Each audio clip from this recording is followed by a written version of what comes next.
Sir আপনি আমাকে ডেকে পাঠিয়েছেন? হ্যাঁ জওয়ান এখানে বসো।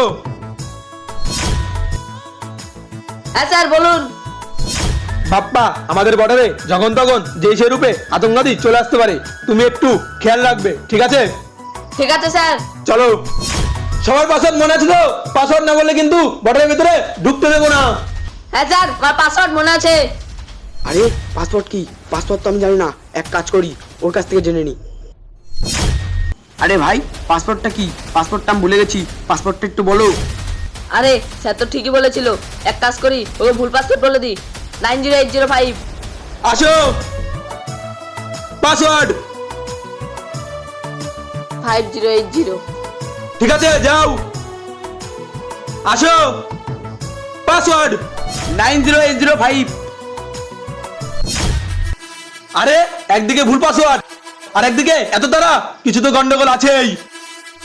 আরে বাপ্পা ও একদিকে ভুল পাসওয়ার্ড বললো আর এত তাড়াতাড়ি চলে গেল। স্যার ও তো ভুল পাসওয়ার্ড বলবেই, কারণ ওকে পাসওয়ার্ডটা আমি বলেছি। ও তাই? তার মানে ও একটা আতঙ্কবাদী? হ্যাঁ স্যার। তাহলে বাপ্পা আদের কিসের? বাজি তুই এটা ঠিক করলি না। বাপ্পা ছদ্মবেশে বর্ডারের ভেতরে যে ঢোকার চেষ্টা করবে তার পরিণাম ঠিক এরকমই হবে।